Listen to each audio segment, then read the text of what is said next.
All right. Welcome to the regular meeting of the Ann Arbor Historic District Commission. I'd like to take a moment to explain the order of the meeting, specifically as it relates to the hearing of the applications on tonight's agenda. I do not know if the mics are working. Everybody in the audience, the mics are not amplifying. We have to talk into them or we won't be recorded by CTN. Okay. But we got to remember to do that. But if you guys can't hear, feel free to bring your chairs up, whatever it takes, and we will try to be loud. Thank you. All right, each case will be called, and we'll first hear the staff presentation and recommendations. Following this, the commissioners who serve on the review committee will present their observations and recommendations. At this point, the applicant will have an opportunity to step forward and provide any comments or additional information about the application. Once the applicant has finished, members of the public who wish to provide comments on the current case may do so, while please noting the time limit of 3 minutes per person. Everyone who steps forward will need to state their name aloud for the record and sign in at the sheet located at the podium, and limit their comments to the application at hand. Following any public comment, the applicant may be called back to the podium to rebut any public comments and answer the questions that the commission may have.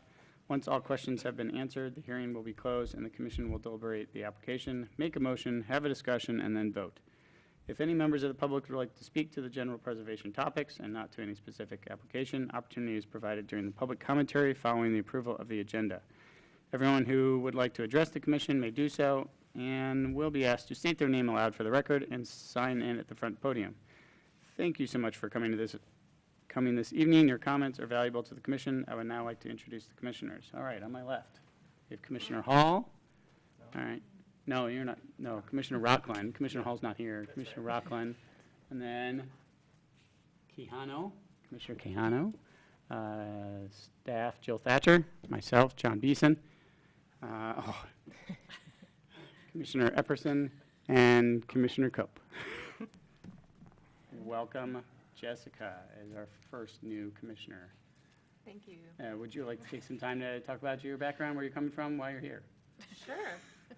Won't take up too much of everyone's time, but I live here in Ann Arbor for almost 10 years, and I've been working for the past 5 years at Hopkins Burns Design Studio. It's a historic preservation focused architecture firm, and some relevant experience. I've worked on many projects in other historic districts as an architect, and as well as National Register nominations, some historic tax credit projects, and I just wanted to get more involved in the community I live in. So, thank you. Fantastic. Welcome. All right, so we're going to move on to roll call. Ms. Thatcher. John Beeson. Here. Max Cope. Here. Anna Epperson. Here. Evan Hall. Jessica Quijano. Here. David Rockland. Here. Robert White. You have a quorum. All right, and we'll move to the approval of the agenda. Any comments or revisions on the agenda? Seeing none, we'll move ahead for approval. Do I need to say anything? You can just say. Do you have the other script in there? All right, and then we'll move on to Part D, which is audience participation. Is there any members of the public that would like to speak on any issues relating to historic preservation? Nope. All right, then we'll move on to E, unfinished business. Do we have any unfinished business? We do not. All right. We'll move on to hearings. F hearings, F1, 216 North State Street. Ms. Thatcher, could you please give the report and the PowerPoint presentation? Thank you. 216 North State Street is in the Old Fourth Ward Historic District. Excuse me, Jill. Do I need to?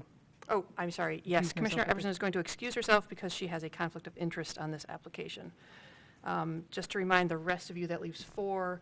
You need 3 affirmative votes to pass a motion. A 2-2 tie would be would not pass a motion. It would be defeat a motion. Okay. 3 or 4?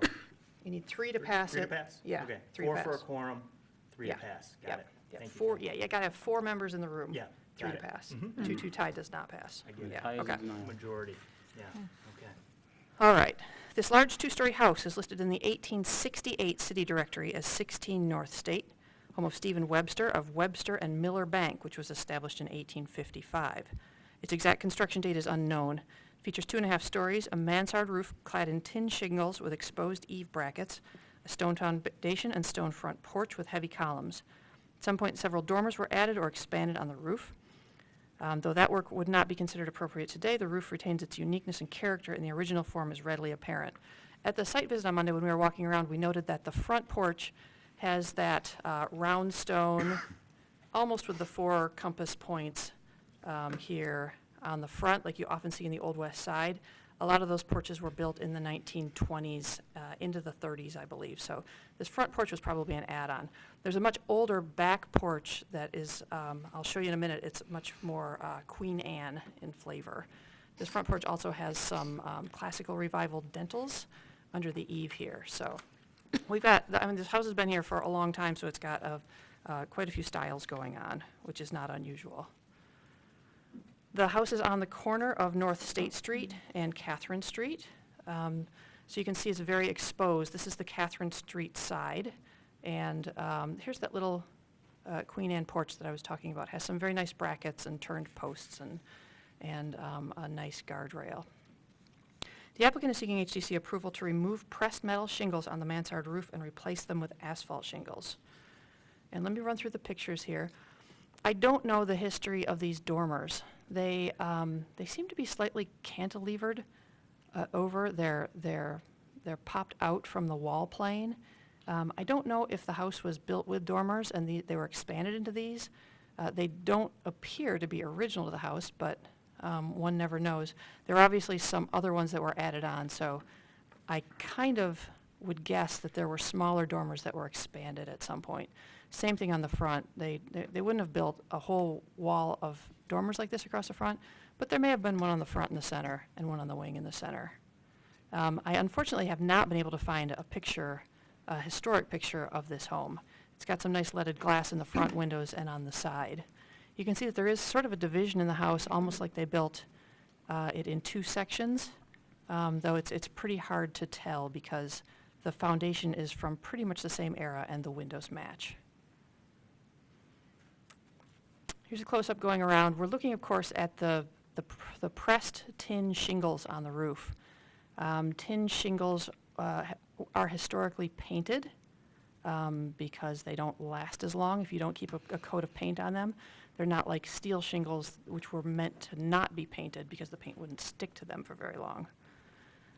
It is a prominent feature of the house because it is in a mansard style. There's a flat roof up top that's also proposed to be replaced with just rolled roofing, which is an appropriate material since you can't see any of it. This is the back corner of the house on the southeast side. You can see that there's a 1-story addition that kind of wraps around the back corner of the house here. But where the original house was, or at least the very old sections of the house, is very apparent in the design of the house. The applicant provided a couple of good pictures from the top looking down that show the tin shingles in a better way. They're tin squares with a divider line down the middle, so they're squares or rectangles with an additional pressed line in the center.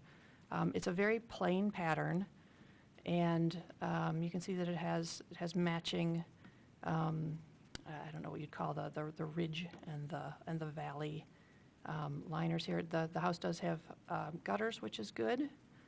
You can see, though, that the paint doesn't look like it's in very good shape. A lot of it is flaking off. You can see here that there are some holes where it's gone through, been poked through. And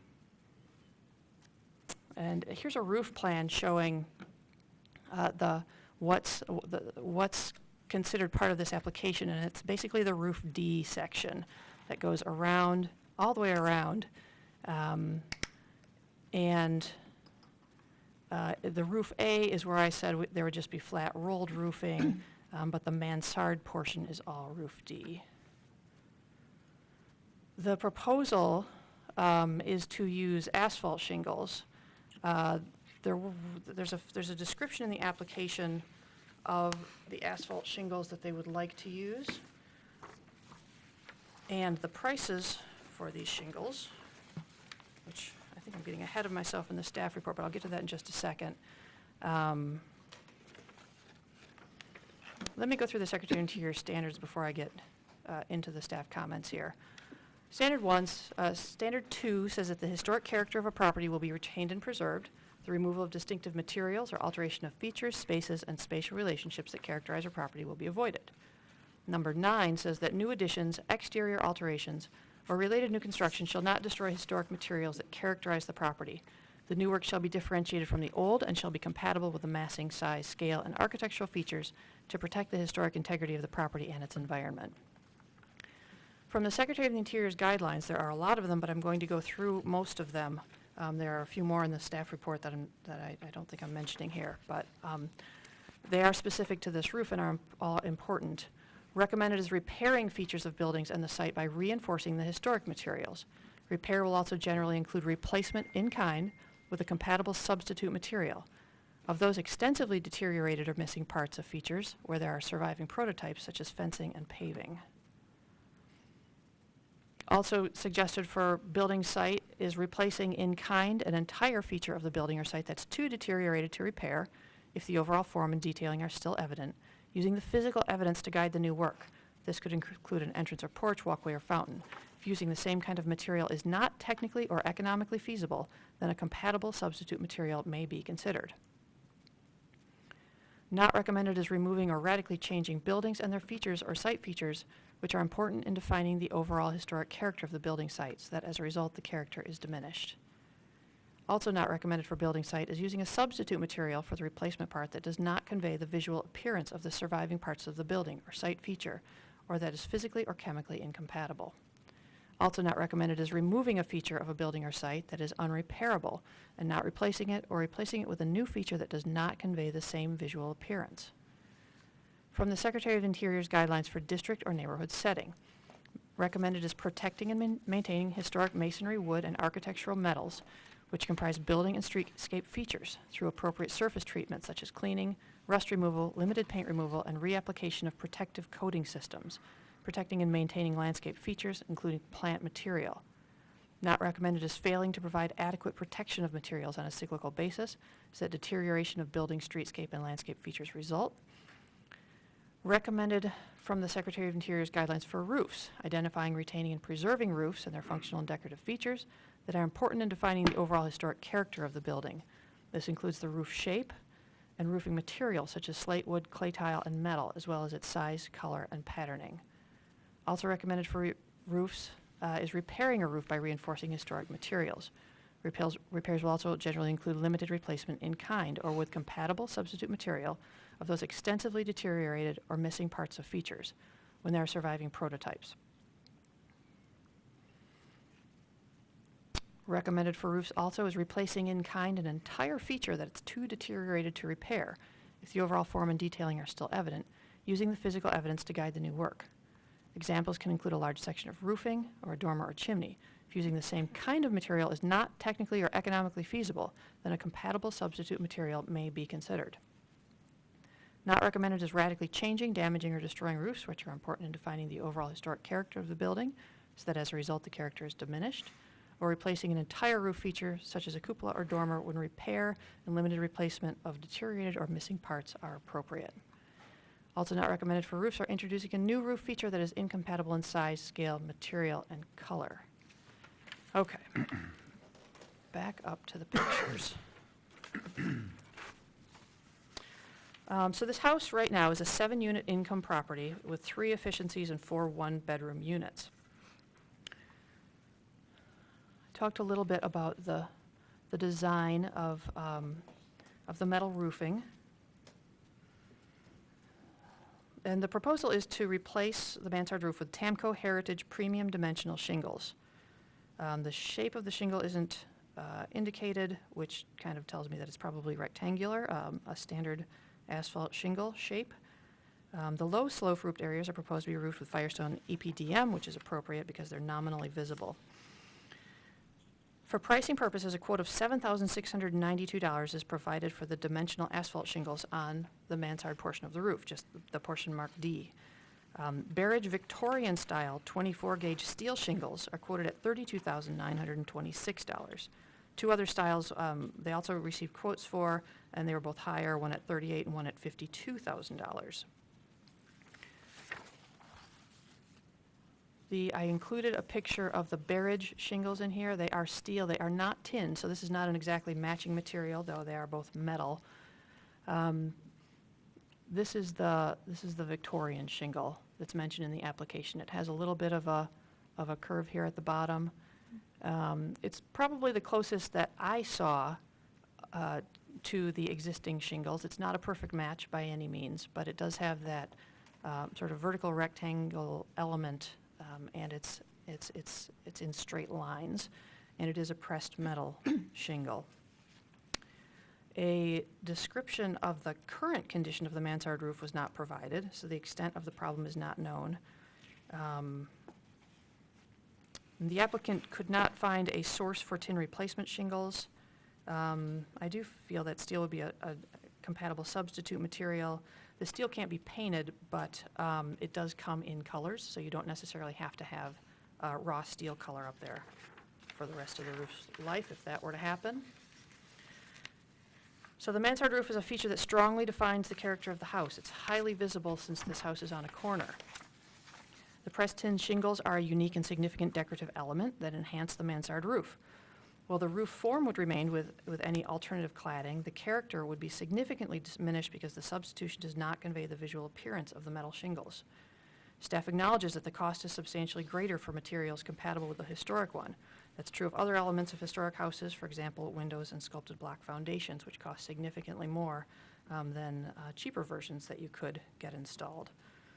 I do want to note that we have held other tin roofs to compatible replacements. There is a galvanized metal roof on West Liberty Street that just yesterday I signed off for replacement because they found compatible copper shingles that were the right design. That one was a little bit different because somebody had put asphalt over the top of the galvanized shingles, and there was about a nail hole every 2 square inches over the entire roof surface. So it was not possible to repair it, and that was done at the staff approval level. So staff believes that replacing the tin roof with asphalt does not retain and preserve the character of the historic building, and that the proposal destroys historic materials that characterize the property, and that the application does not meet the Secretary of the Interior Standards 2 and 9, nor does it meet the Secretary of the Interior guidelines for roofs, building site, or district and neighborhood. That concludes staff's report. Thank you. All right, thank you. Commissioners Rockland and myself, please give the review committee report and your recommendation. Do you want to start? Sure. All right, go for it. Okay, I agree with the staff report on this project. The roof, I have some questions as well, but the roof is in poor condition. I guess what I don't know, looking at it, is, we were on the ground looking up at the roof. You saw the pictures. There's rust and there's clearly peeling paint. There's parts that are totally chipped off, but is it possible to repair the material in some way? I'd like to ask that question. That would be like the first thing we'd want to do.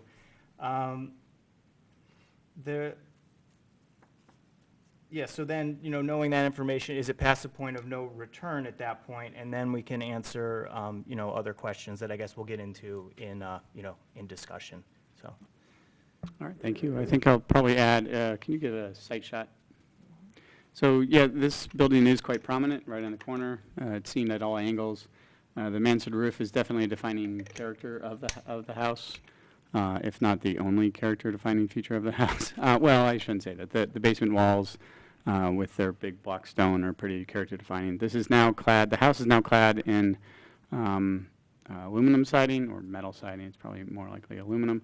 And all the windows and corner pieces that you see are also fit with aluminum. The windows are still original, so they still show all their original functionality on them. And as Ms. Thatcher had mentioned, the ones in the dormers appear to be almost of the same era, so they seem of the older state as well. What else can I say about the site? We weren't able to get up on top to look in detail. We could see some visible areas where it was potentially falling apart or defraying a little bit, but all in all, this is a big character-defining feature of the house. All right, will the applicant step forward? Come forward, state your name for the record, and please sign in. And then if you have anything to add to the staff or committee reports, please do so.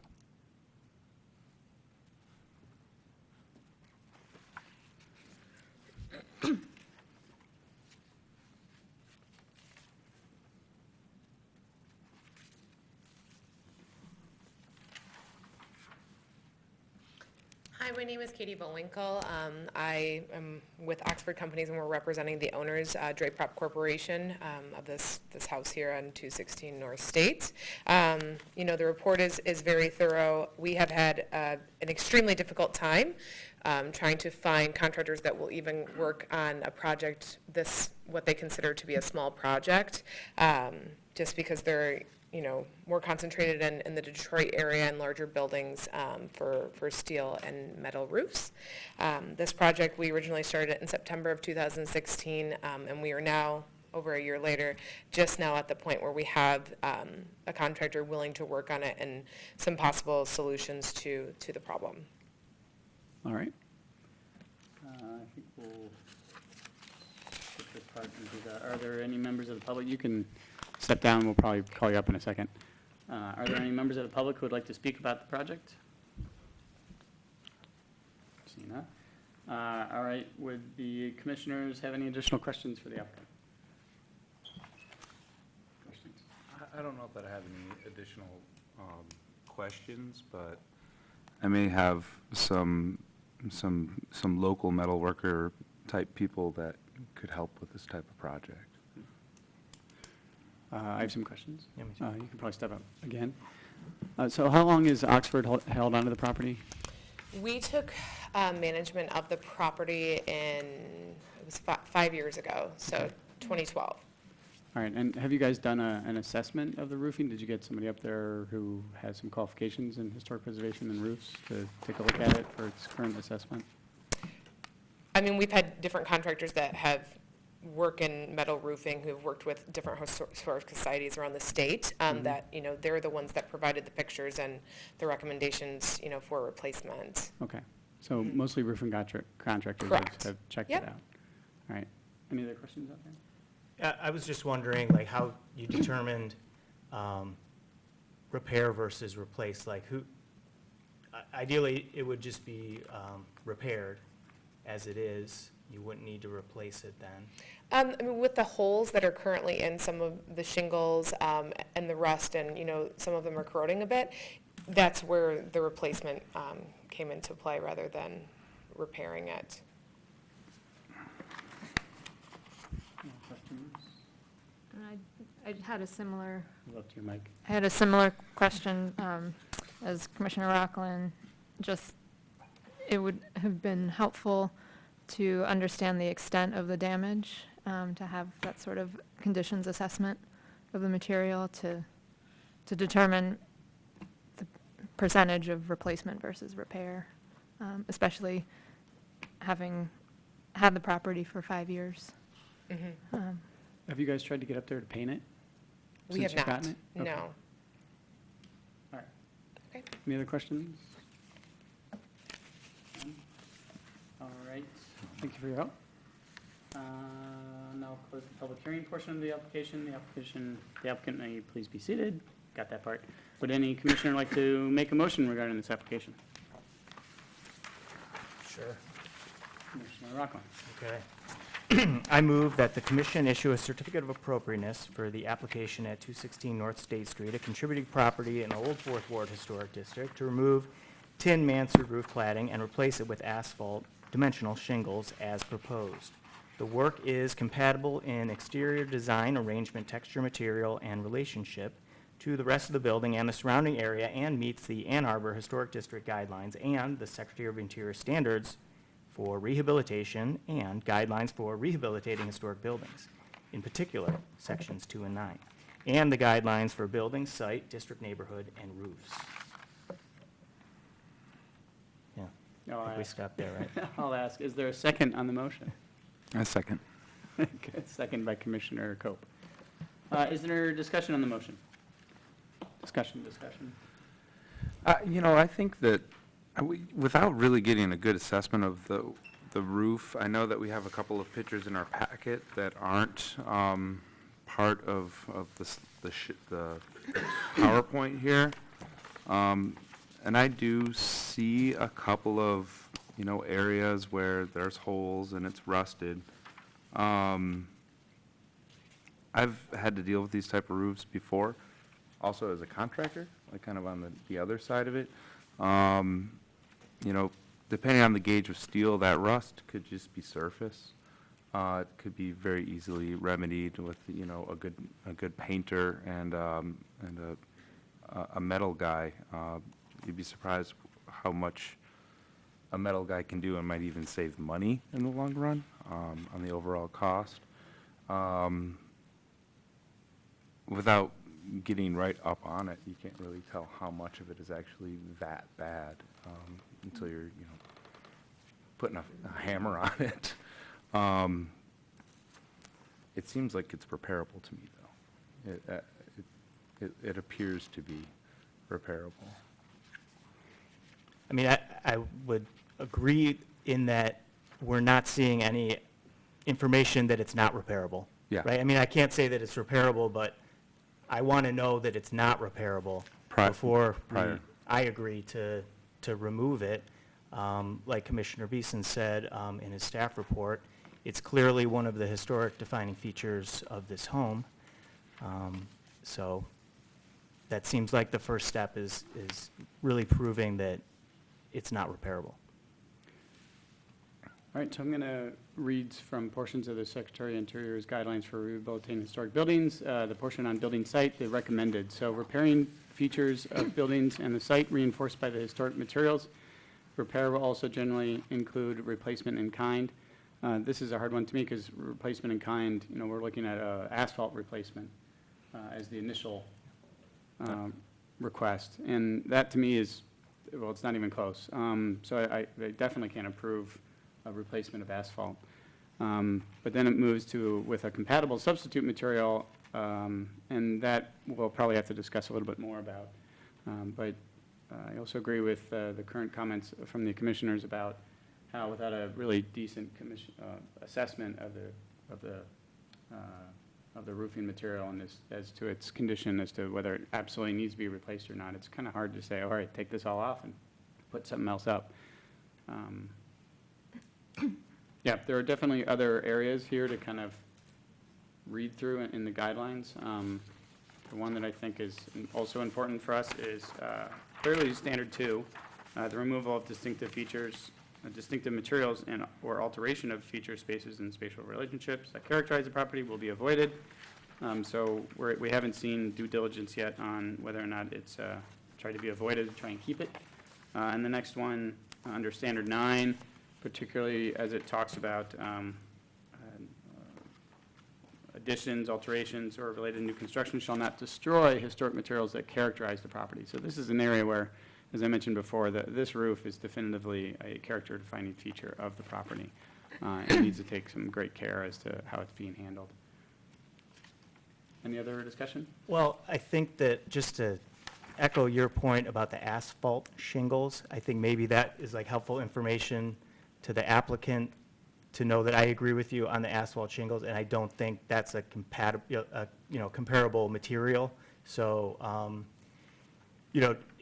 depending on how this goes, I think that's useful information, and I don't know if anyone else wants to chime in on that, and, if anyone else has an opinion on asphalt shingles or not.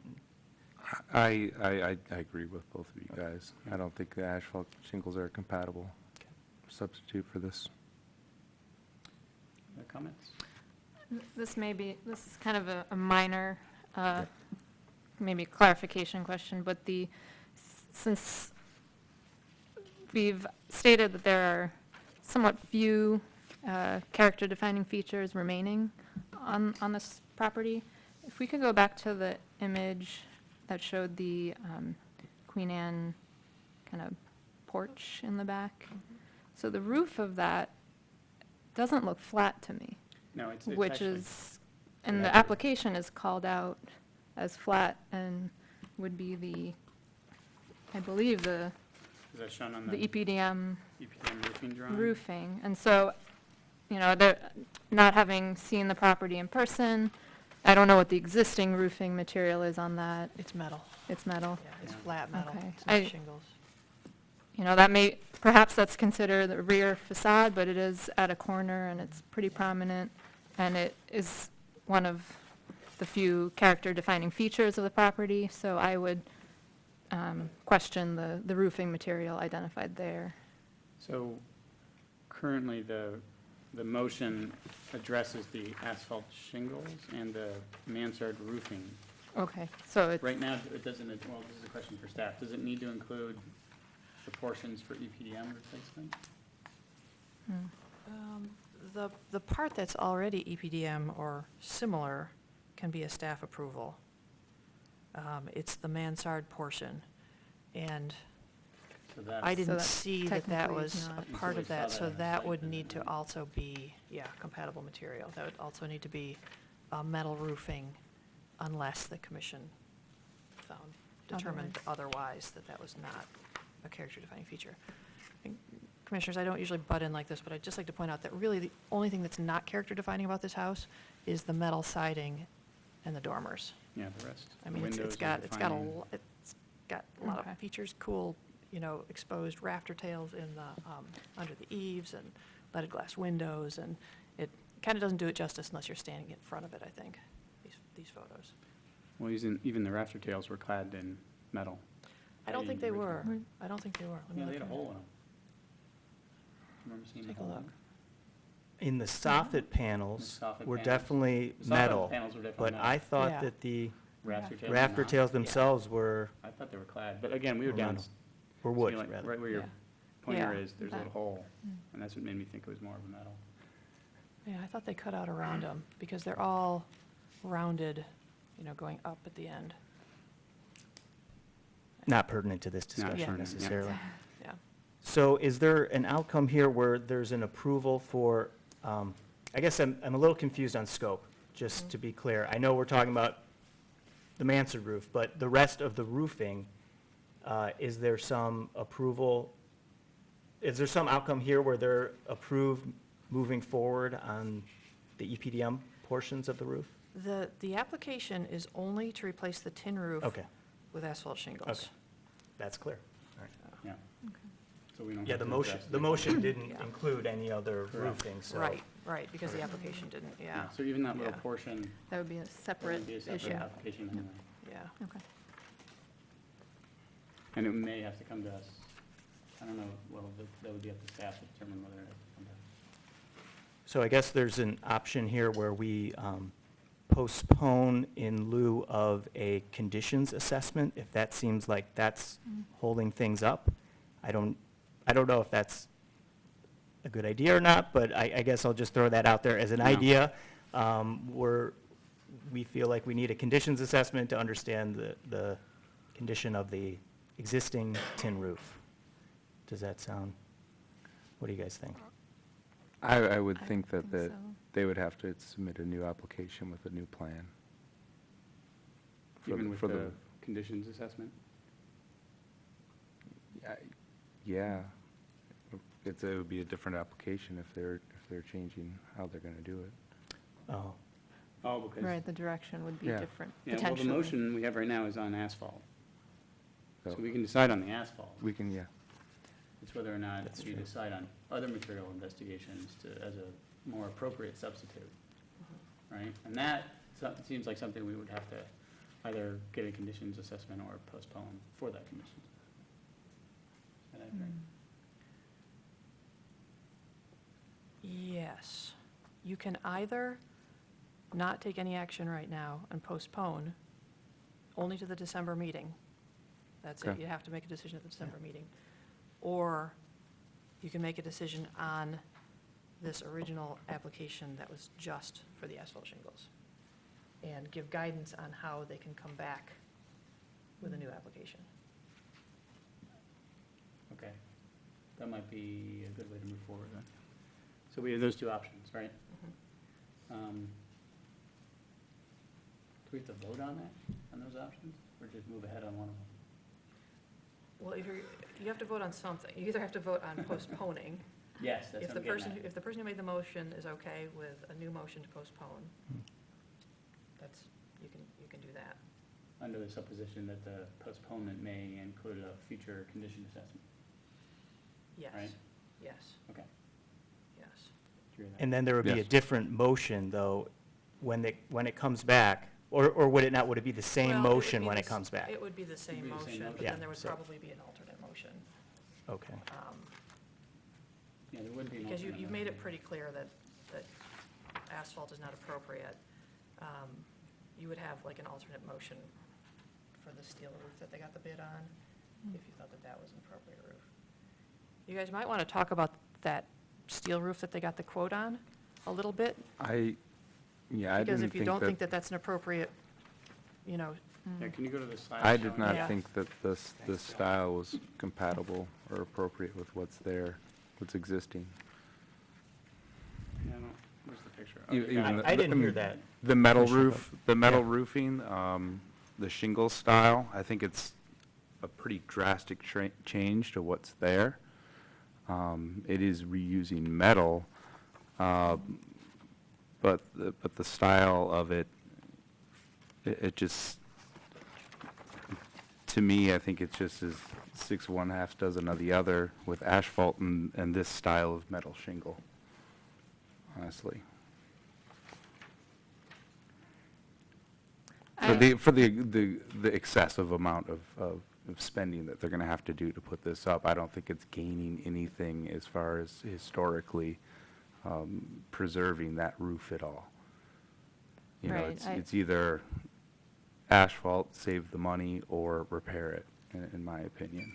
Because you see that repairing, or putting up the metal would be a substantial cost, and repairing it would be a cost that's more in between, Correct. or around the asphalt potentially. Yeah, correct. And without a condition assessment, we don't know. Without, I and mean, without yeah. a full condition Right, assessment, right, you yeah. wouldn't know. But, you know, this style of, you know, shingle roof isn't gonna look compatible. It's gonna stick out, you know, just like asphalt would. I think, to site-wise, I don't think you're gaining anything by using this style of metal shingle. Yeah, I don't know. I mean, I think that I'm having a hard time visualizing it, I guess, but my initial feeling was that it wasn't like a drastic difference than what's there. Yeah. It would be nice if that little middle imprint was straight instead of curved, and then I could visualize it more, but what would be great is if we could have a sample of the new roof and then take down from the existing roof one of the shingles, and, you know, if they look similar, then I think when it's all together, it's going to look how the tin roof would have looked if it was Yeah. preserved. But I don't really know without, I guess, seeing a sample or maybe some photos instead of just this photo on a house or something. And just a quick thought, like most of that style of roofing, you know, in that period, I think was used cedar shake, not metal. So I'm wondering what's underneath that metal, that it could have been covered up in the 30s, 40s, and could possibly even be cedar shake underneath. Which is what you would typically see. You see it in the Old West Side in that style of roof. I think there's one on Ashley that has a similar style roof that's all cedar shake, that looks really nice and is good condition, that might be more of a compatible replacement. Historic. If it's legible, the Sanborns do have the roofing sometimes. I didn't see it on here. Yeah, Yeah, sometimes it's like just a smudge. yeah. Mhm. That's kind of a tough question, because this roof was probably installed when that back porch was installed, when it was sort of Victorianized, and then there were later changes, so it's kind of like you have to pick an era Yeah. if you're going to actually restore it and have, you know, pretty good information on exactly what it looked like when. And unfortunately, we don't even have a photo to go off of. Yeah. But I'm just wondering if Yeah. a more compatible replacement roof for it, as opposed to metal, or going to asphalt, or something that is, obviously not historic looking at all, going to a cedar shingle. And that's where the conditions assessment would not only Yeah. tell us the condition of the existing metal, but it could also tell us what's underneath it. Yep, exactly. Commissioners, it's sounding like you don't have a clear Plan B. That's going to be the obvious choice if a condition report comes back a certain way. So I'm thinking that you may want to just vote on this application. I think we should vote on the application. Yeah. If you had something that would clearly happen, and if then, Yeah, you and then know, that and makes then sense, that would be we can different. provide suggestions to the applicant moving forward, like a sample would be a good one of any proposed, like this image is just, it's a studio-based image. We want to see it up on a roof and installed conditions. What else do we want to kind of see? Should this come back under a different application, besides samples and photos of it installed? Is that? A conditions The assessment A by a conditions by a assessment. Oh, yeah, don't professional? forget that, yeah. Okay, I think those two. Those And would be significant. some of you can provide references for, I can provide a couple People of that- references. may be able to help. That would be Yep. good, too. That would be appreciated. All right, is there any other further discussion on the motion? No. All right, let's move to a vote. All those in favor of the motion, please say yes. All those opposed to the motion, please say no. No. No. All right, the motion does not carry. Your application has been denied, and you will receive written decision from the staff. Please note that you must apply for any required building permits. All right, thank you. Let me go get Anna. All right, get Anna. I'll go Katie. Anna, thank you. Okay, good. Reorganized.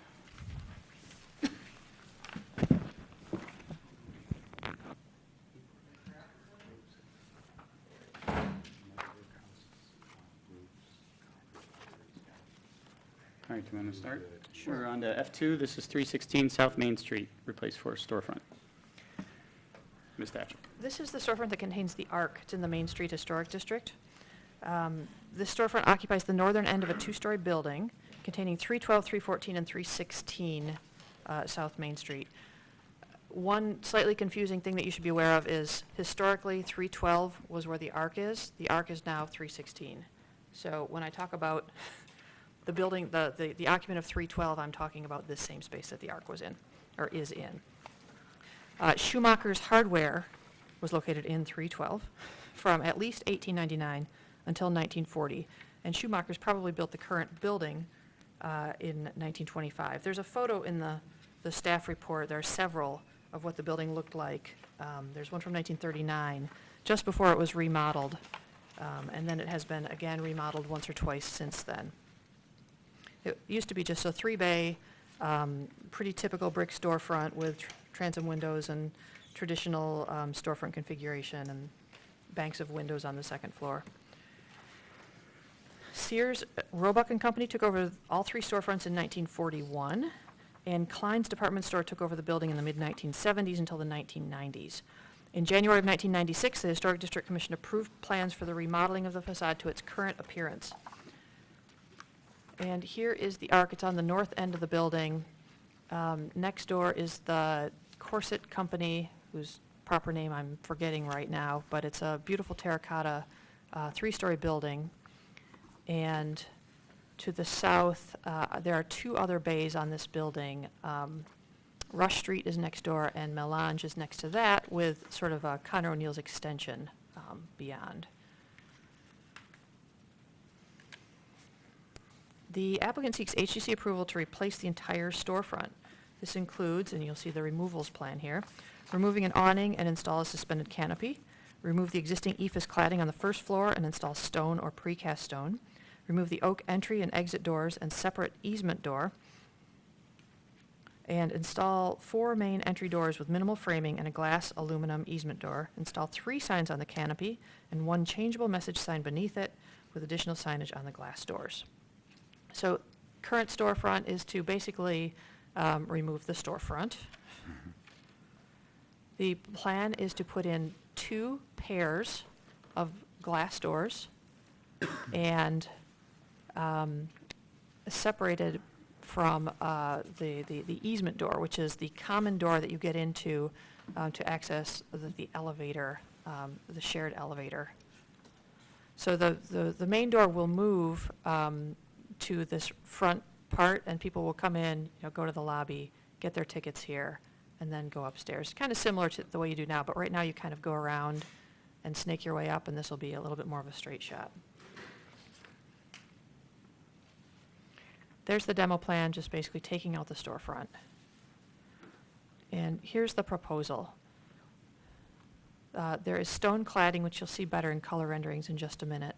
There's a fixed canopy that does extend out over the sidewalk. It's 8 feet 4 inches above, or I guess it's the sign. About 9 feet above the sidewalk is the height of the fixed canopy. There's a neon sign, 6 feet wide, that says the Arc on the front, and there are neon signs on the sides as well. You can see the glass entry doors, very modern, but compatible with the building and what's being proposed on the storefront. Here's the canopy from the side views. It extends 8 feet over the sidewalk. It's quite tall, and there are 2 smaller signs that say the Arc on either side. Those are called neon or backlit. There's a smaller canopy that exists right now. I think it's part of Rush Street, and you can see that that would be entirely below this one. That's not one that I'm concerned about aligning with because it's clearly a modern, sort of minimal feature. I'm much more concerned about the storefront's impact on the building to the north, which is the historic building.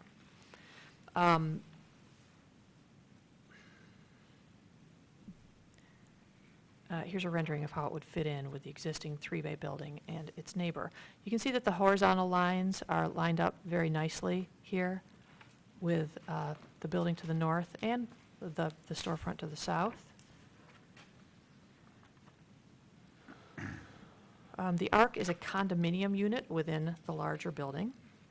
It includes this storefront and the second floor of the building.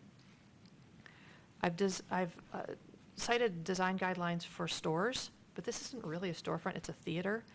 This block had a couple of theaters. It had the Orpheum, which is now Grazie, and the Worth Theater, which had the storefront to the north of that and was located behind the Orpheum in the back of that building. Bird of Paradise Jazz Club used to be in the basement of this building. And this is a 23-foot wide storefront. It's not a very wide space. I was initially a little concerned about a fixed canopy, but it's just not a huge looming presence on this block, and I really don't feel like it will interfere with the buildings on either side of it. This building is still considered to be a contributing building in the Main Street Historic District. I don't know why. I don't know that you need to even answer that question today because you're replacing only non-original materials. You're not affecting any historic materials on the building. But at some point, we may want to look at this building and a couple of other ones because other than the height of 2 of the 3 bays, there's very little that resembles the original and no historic materials.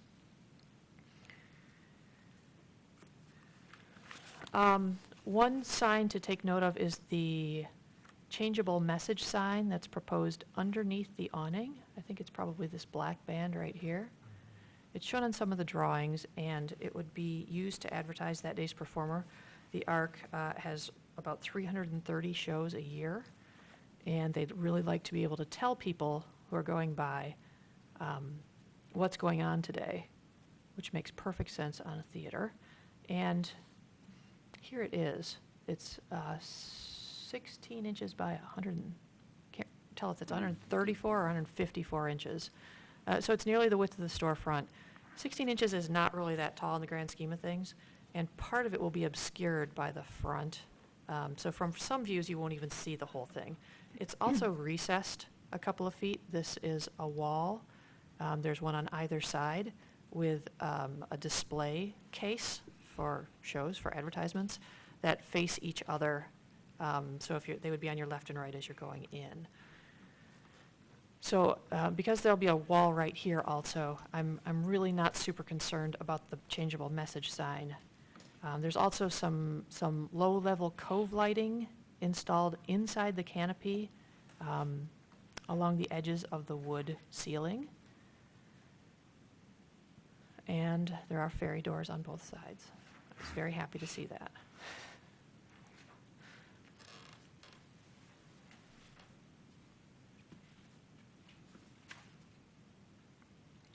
The one note on the signs, these say new neon or backlit signs. When I met with the applicants, they described to me a what I usually call a halo-lit sign, where there's lighting behind opaque letters, which is different to me than backlit. So I think this is just a terminology question here. And I even put it in the motion that the canopy signs are neon or halo lit and reviewed by staff at the building permit stage. Just to be clear that they can't be glowing channel letters, but I think we already cleared that up at the meeting. So staff believes that the work, I haven't gone through the Secretary of Interior standards yet. I've read most of them to you already tonight. There's 2 and 9. Design guides for storefronts recommend designing and constructing a new storefront when the historic storefront is completely missing. Maybe an accurate restoration, or maybe a new design that's compatible with the size, scale, and material of the historic building. The proposed design and materials are certainly compatible with the neighbors already existing in this building. Not recommended is introducing a new design that's incompatible in size, scale, material, and color. For signs, it's appropriate to install signage that's compatible in size, style, materials, and appearance, and installing signage that is subordinate to the overall building composition.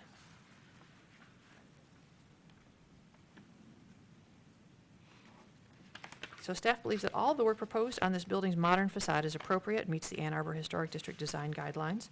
The work will give the ARC a more noticeable presence on South Main Street and not be detrimental to surrounding historic resources. Thank you. All right. Commissioners and Rockland and myself will give the review committee report. Do you want to start again? You can go. Okay. This is definitely Main Street landmark for a lot of people.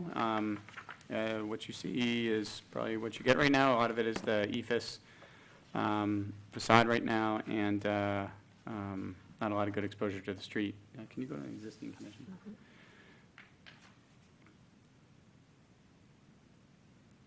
There we go. So it has as noted, there's some ferry doors in there that are supposed to be relocated, so that's an important note. The existing storefront is all wood and would likely all be removed. The EFIS all the way around it. This is a pretty straightforward application in terms of storefronts because we have a non-contributing kind of front current design there. What else do I want to say? I do have a question for the applicant, but by and large, this seems to work pretty well with the size, scale, and relationship of the adjacent properties. Ms. Thatcher already called out a lot of it, the sight lines and how it will line up pretty well. Commissioner Rockland? I agree with your assessment and also the staff report, and just would reiterate there's no historic materials being removed here. So it's really just a measure of the compatibility to its neighbors. All right. Will the applicant please come forward, state your name for the record, and please sign in. And if you have anything to add to staff's report or the review committee report, please do so.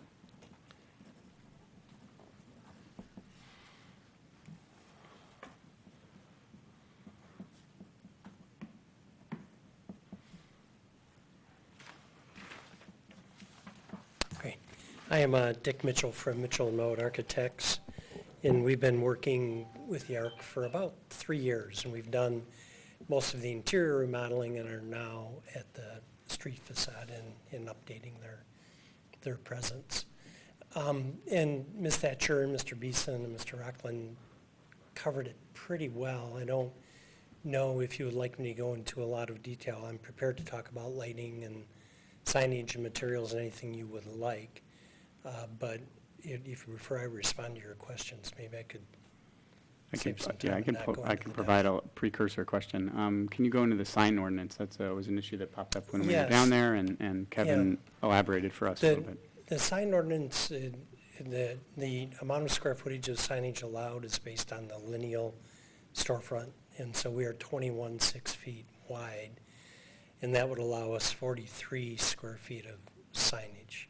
However, if you're a theater, you get to add another 200 square feet. So we're allowed 243 square feet, and we're asking for about 67 square feet, I think, so about 25% of what's allowed. And then also the number of characters, there's a term I'm Message forgetting unit. that's a unique term. Message units. Message units. Message units, yes. And the and ARC are 2 message units. We're allowed to have 10 message units, and we're sitting at 9 right now. Some of the signs that are not included in that is any signage that is less than 4 inches, and the 2 display cabinets on either wall that are recessed are not considered part of the signage.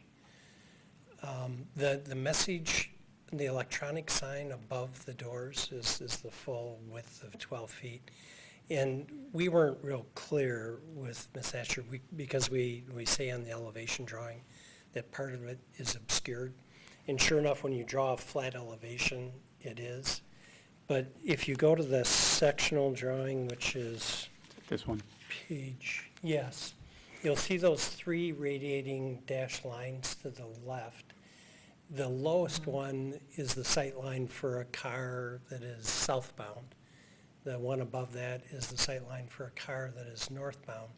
And the highest one is a 6-foot person standing across the street on the sidewalk. So we gauge the slope of the ceiling quite deliberately to enable people to see not just the bottom half of who's playing tonight, but the whole thing. But when you draw that in a flat elevation, it doesn't come out that way because it's a 9-foot low side of the canopy, and it's a 6-foot person, so they can peek under that. And so that, I'm sorry about that, that was a little misleading. I think that's everything on signage. All right, great. You could probably take a seat for a moment, and we'll ask about the members of the public. Oh, I should say Emily Ross is with me tonight, who's the manager of the club and runs the show, so she might be able to answer some of your questions. I have one quick question about the, Yeah, let me do the Max, Go let's do ahead. the public hearing, and then we'll come back. Are there any members of the public who would like to speak about the project?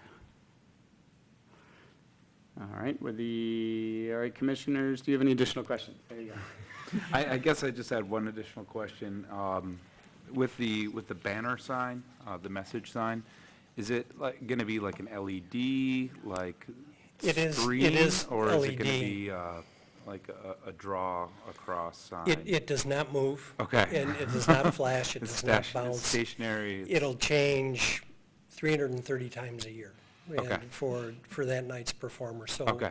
So once every, 5 times a week, maybe, Okay. something like that, we'll do it. Yeah, I just didn't And know it's if it's going to be stationary. like flashing all night long Yeah. and you had lines running across. We talked long and hard about the face of the canopy being used as a marquee. Okay. And thought that we were being too loud a neighbor, so we've tucked it back in above the doors. We still think it's vitally important to the health of the Ark for people to know who's playing. We need to fill the seats. It's a nonprofit organization, and so getting the seats filled is important. So we need to tell people who's playing, but we didn't think we needed to do it loudly, so. Okay. Thank you. All right, I have a follow-up question on the front elevation.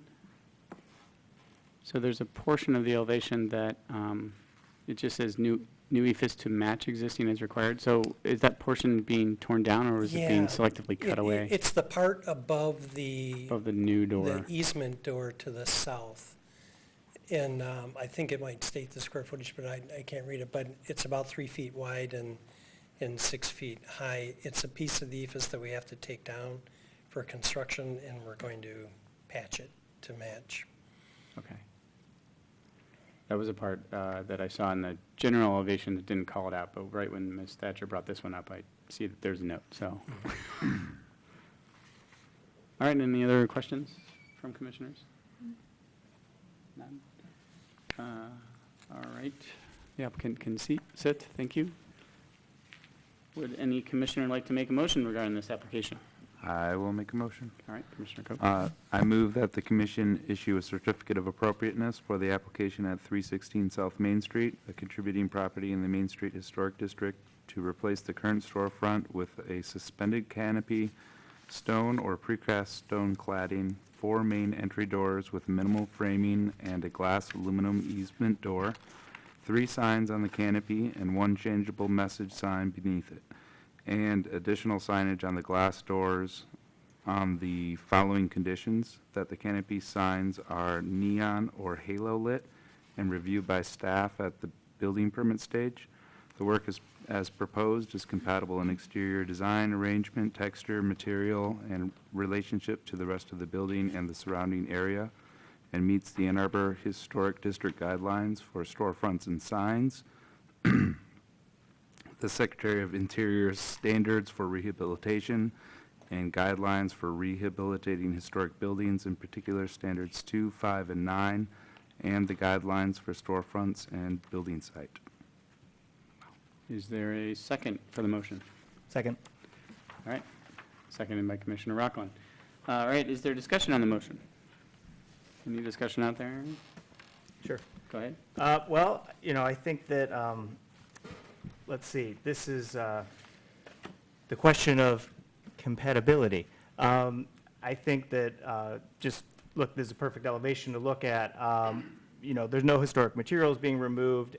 What's being built, clearly there was some thought in terms of the elevation to think about the historic building to the north, and I think that they've done a great job sort of lining up their header with the real dark shadow line that cornice is going to make, so I believe that it is compatible with its surroundings. I really appreciate the thought that went into this design, especially with the marquee messaging that you're tucking in under the canopy. I think it's very clever, and also, it will, it's a great solution to, it's doing what you want, but in a really thoughtful way for Main Street, so I really appreciate that. Yep, that's it.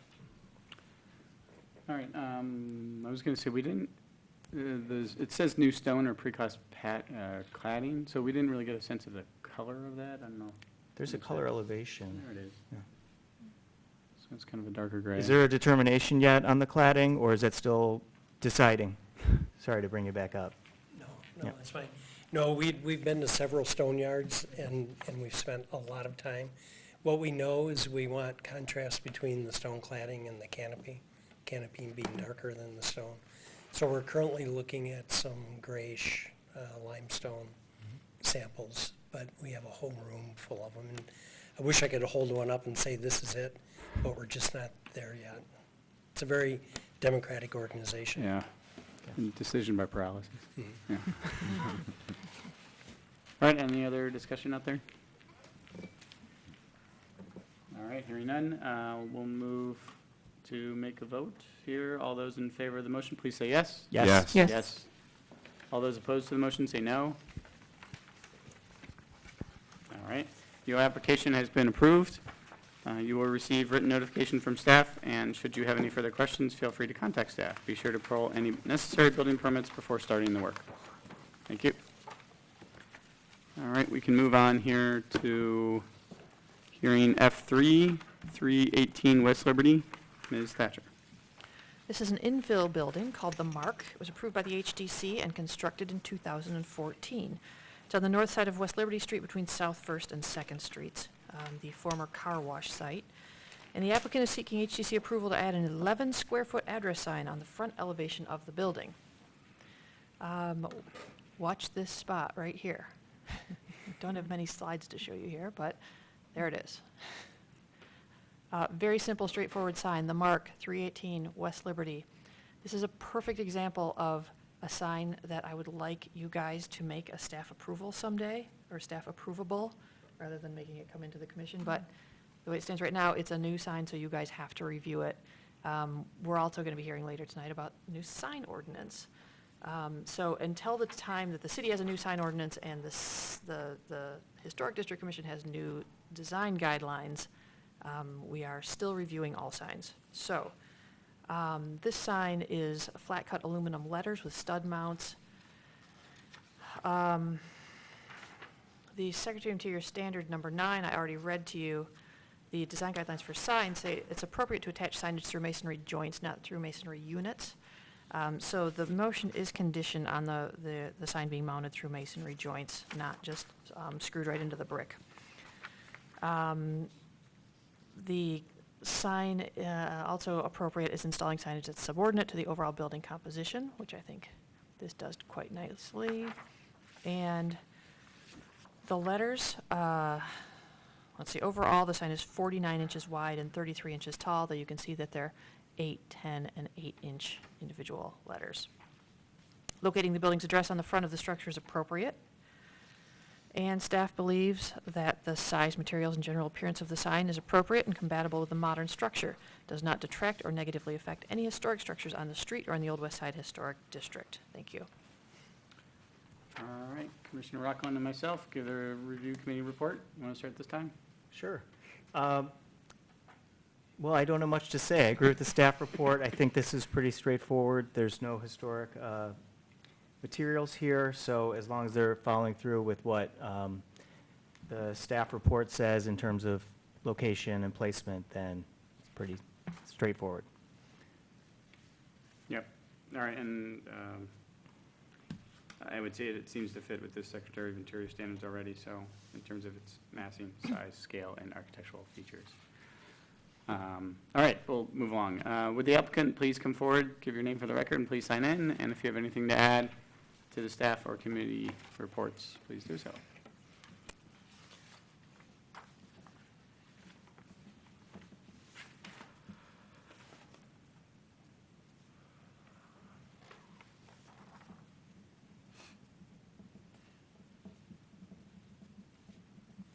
My name is Nathan Bertan. I'm from Image 360 in Brighton.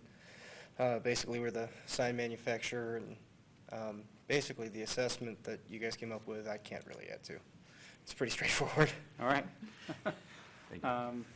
We'll do questions from the public, no, from commissioners. Okay, questions from commissioners? Yeah. All right, seeing none. All right, thank you very much. This is one I could probably ask about the public, right? Yeah. All right, are there any members of the public who would like to speak about the project? Yep. All right, now we'll close the public hearing portion. The applicant can be seated, thank you. And then would any commissioner like to make a motion regarding this application? I'll go ahead and make a motion. I move that the commission issue a certificate of appropriateness for the application at 318 West Liberty Street, a contributing building in the Old West Side Historic District, to install a 49-inch by 33-inch address sign on the following condition: that the sign is mounted through masonry joints, not masonry units.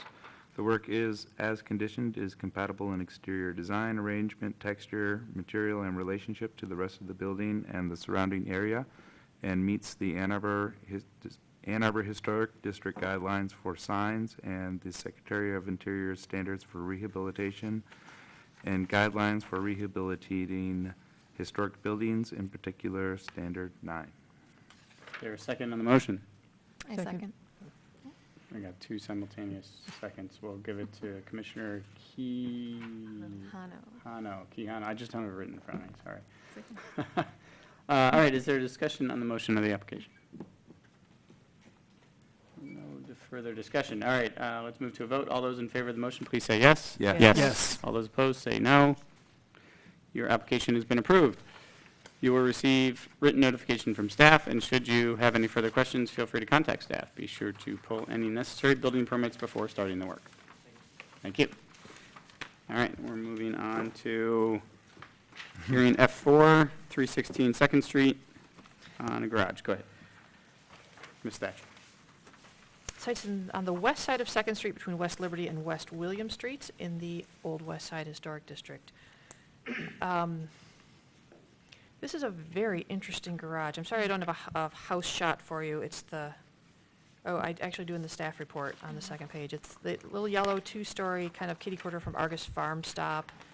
It's had some strange second floor additions, maybe on both sides, maybe just on the south side, but the garage is behind it. You can see from that photo where the garage is. Looking at old Sanborn maps, there was a single-car garage in this location, that's probably this structure, in 1925. When I say this portion, the garage is actually 3 distinct garages. Let me see if I've got the, yeah. So this is where the original garage was, probably is. And then there's another garage that at some point got brought onto the site and attached with a very strange connector to the old garage. The back wall of the old garage was blown out, and let me go through the pictures now that I've shown you this, but this is 12 feet 3 inches, or 12.3 feet wide in the front. It's 49 feet deep. This is potentially the longest garage I've ever seen. It's more of a bowling alley. It's more of a bowling alley. The proposal is to remove the entire garage and to leave the slab. So going back to the photos here, here's the front of the garage. Has a tilt-up door, you know, modern door. Lots of things have been altered on here. It's not in great shape. The walls are still standing, but it's much more likely that there used to be a low slope roof behind a parapet here. This top 2 feet was probably a parapet with a nearly flat roof behind sloping toward the back. At some point that probably failed, and this sort of large flat deck was just placed on the top of the roof in place of a proper roof. And then when the new garage was added in the back, a ridge was added down just the center. The sides are still flat, but there's this center ridge to tie it into the new garage on the back. So basically, the back wall is gone and the entire roof is gone. There's no sense of where the historic roof was or anything like that. We're just guessing about the parapet in the front because it makes sense for building of this age. Here's the center connector. The old garage in the front ends about here. Then there's this maybe 10-foot section in the middle that has a person door. That's an interior door. It's very old, but it's not original to this structure. And it's got an old stove, an old wood heating stove in there that I'll show you a picture of in a minute. And then we have this new garage that's from the 40s or 50s probably, that I don't know where it was brought in from. I could not tell from the Sanborns. I thought it would be really obvious where it came from, but that's a whole nother garage. There's the connector piece. It's got a window. It's got lots of little filled-in slabs of wood. And there's the new garage, different trim. It's a wholly self-contained garage that's just been joined up to these other ones. This is the north wall. This is the other wall that faces the neighbor's driveway and parking. There aren't any windows or anything on it. This is looking out the front garage door, that tilt door. This is the new ridge that was added, and over here on the sides is what's left of the old deck that was just set on the top. And originally, probably the roof was somewhere right in here. Couldn't really see evidence of it, though. This is the rear garage that was added. You can still see the front gable, little scallop trim that was popular in the 40s and 50s. And then this is the connector between the two. The blue is the new garage, behind us is the old garage, and this is the piece that was just filled in with whatever they had around. There's the stove. It's pretty cool. It's a very old wood stove. So probably somebody used this for a workshop at some point. We were told that the current owner just has never used it. Lots of propping up of things. There's about, between Commissioner Rockland's feet and the floor here, there's about a 6 or 7 inch drop. The old garage didn't go all the way to the back of the slab. It probably ended somewhere like maybe here. And that's where the back wall would have been. So I've already read you standard 2. the guidelines for building site, recommended is retaining the historic land relationship between buildings, landscape features, and open space. And not recommended is removing or radically changing buildings and their features or site features, which are important in defining the overall historic character of the building sites, that as a result, the character is diminished. So, going back up to the front here. So I mentioned that the front part does show up on the 1925 Sanborn. This is also the part that's in the worst condition. The part that's in the best condition is that way back part, but the owner's not interested in saving just that piece. This is a pretty challenging site. It's in the floodway of the Elm Creek. So rebuilding any garage on this site would be a little bit tricky and probably expensive. You'd need DEQ permits, and you'd need louvered panels near the base to let water flow through as it crosses the site. The slab is proposed to stay and become a patio. Staff feels this is appropriate. Parking cars on it would also be appropriate. And I did note that parking has to stay within the current limits of the driveway and slab. So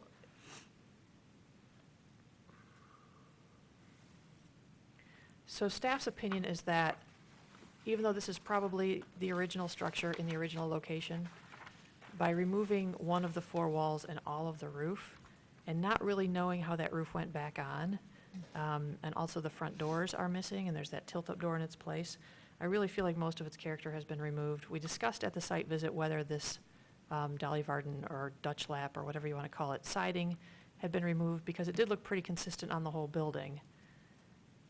But we couldn't really determine that for sure. They still make that lap siding, so it could have been from different eras or the same time. So staff believes that the structure no longer contributes to the character of the district and that its removal is appropriate. I did note also in here, though, that if a garage is proposed in the future, the most appropriate location would be where the existing front portion of the garage sits.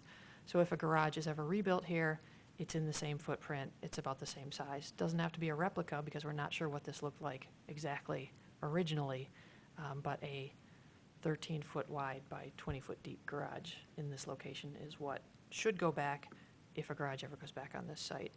The house itself is considerably older. It's probably a 1850s or 1860s, probably originally a little Greek Revival cottage. So I'm not too concerned. The garage and the house were not built at the same time, so I don't think it's important to telling the history of the site. But again, if a garage ever goes back, that's where to put it. So that concludes staff's report. Thank you. All right, thank you. Commissioner Rockland, would you like to do some staff reporting, or?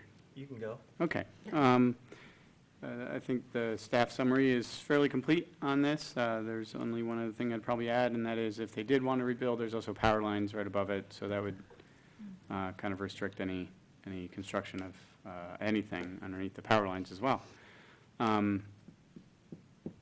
Yeah, that's about it for me. I would agree with the staff report, and just, I guess, note, like,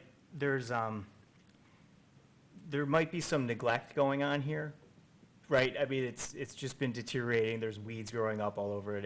It seems that there's neglect, and then it's this weird combination of that mixed with, like, this hodgepodge nature of construction where, as things were deteriorating and falling apart, they were rebuilt in this odd way with no real thought of what to save being historic and just what to add. Some of it is just kind of literally, like, that center section looks like just whatever was laying around got made into a garage connector. That's less evident in the newer part, which is in the back, but certainly the front with the gable ridge and merging it into a flat roof is actually kind of interesting how they solved that. But what the result is I think what the staff report says, which is, like, all the historic character is gone, and these buildings, I believe, are no longer contributing. I suppose I'd probably add that the only really historic character that's remaining is its volume, the space that it takes up, and maybe a little bit of the shiplap details. It even looked like some of the windows had been filled in with other windows, just kind of put in there that tend to fit. Yeah. So, okay. Would the applicant please come forward, give your name for the record, and please sign in. And then if you have anything to add to the staff report or to the review committee, feel free. Okay.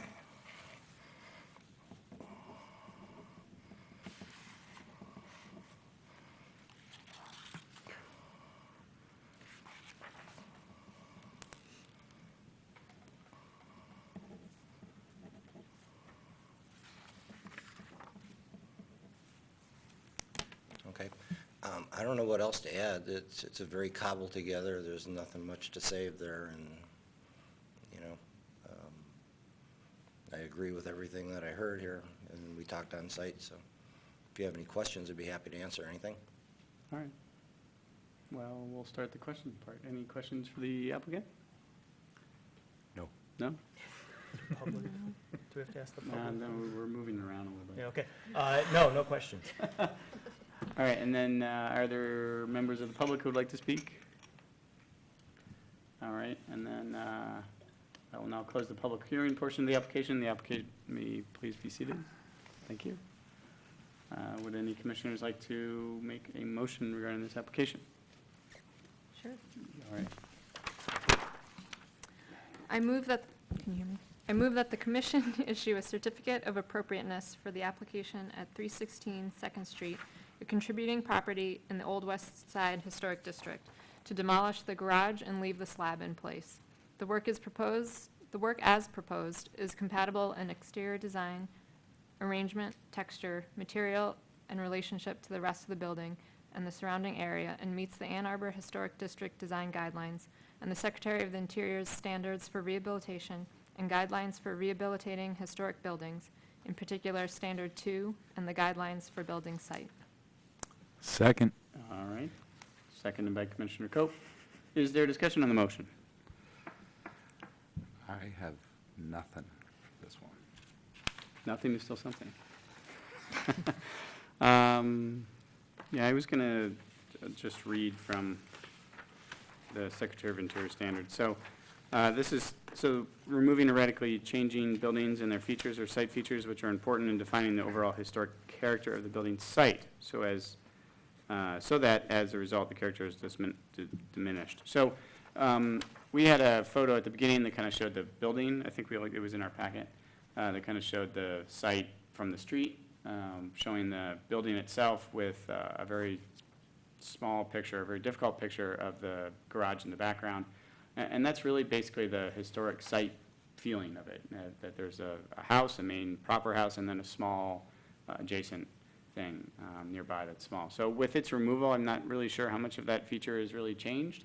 The fact that anything that does come back in needs to be within that scale and relationship, it seems to me that taking this down is perfectly legitimate. We don't like seeing historic buildings coming down for any reason, but this one seems like it fits the mold for coming down for safety reasons and other reasons. Any other discussion? No? All right.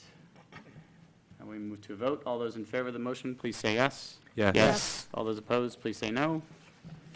All right, your applicant has been approved. You will receive written notification from staff, and should you have any further questions, feel free to contact staff. Be sure to pull any necessary building permits before starting the work. Thank you. All right, that closes out the hearings. We're going to very quickly switch PowerPoints We're here. going to switch PowerPoints, and we're moving slowly into G, new business. G1 is city sign ordinance informational presentation by consultant. No, just put it.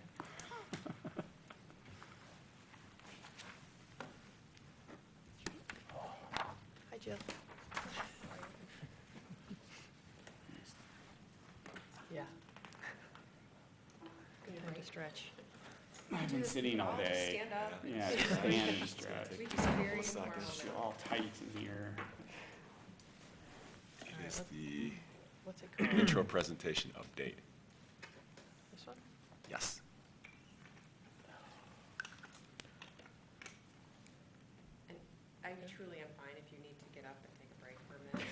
This is one of the short ones, too. Is it really? Yeah, this is much shorter than anything else. I was just- nervous, but at 7:40 when you were still, I was like trying to figure out where you were, and I saw the roof slide come up, and I went, oh. Yeah. We're only on the first item. First item. You That's ready all to right. go, or they want to take a break? We're good. You're good? Yeah. Okay. I have to do a page. Let's just- Keep moving. Toggle it forward. Yep, All right, there it perfect. is. I'm gonna move this so I can see it, actually. This is the light. All right. Did you want to say anything? This is Jill Bain.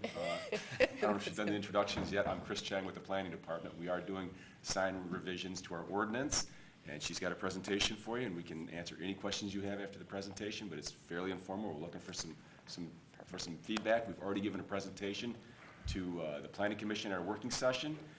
We're going to go to the HDC and to the DDA, and then we'll open it up and we'll have some stakeholders with the public and, sign manufacturers, et cetera. So there will be more public meetings after this. Okay. Perfect, thank you. Great. Good evening, I'm Jill Boehm, I'm with Giffords Webster. We're a multidisciplinary consulting firm. We have planners, civil engineers, landscape architects, and surveyors, did I say that? And part of our team is myself, Rod Arroyo, one of the partners, she's the Director of Community Planning, as well as Steve Jopik from the law firm of Johnson, Rosati, Schultz, and Jopik.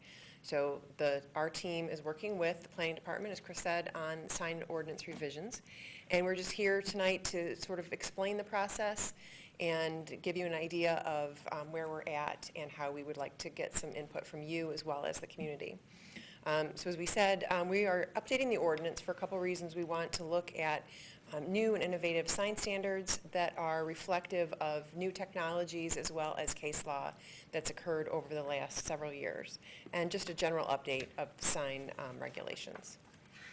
So we've had several meetings with staff, and we've talked about some of the issues that you have as a community in terms of signage, as well as some of the issues that are in the current ordinance.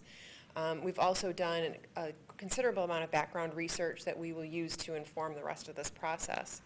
Right now, we're at the gathering input stage, and so we have a couple opportunities for the community to participate in that, as well as you folks as well. After that, we'll be developing a framework for sign ordinance amendments, and we'll be sharing that with the stakeholders and focus groups, and those will be some of the bigger chunks, the guiding themes, some of the ideas that we want to test out and get feedback from the community on. And from that input, then we will work on drafting the sign ordinance. Then we also will review that draft with the boards and commissions. We'll likely come back and see you probably in the spring. And then we'll have a public open house after that so that the community has an opportunity to participate in that. And then revisions to the working draft, and then the presentation of the final draft we're anticipating late summer, early fall.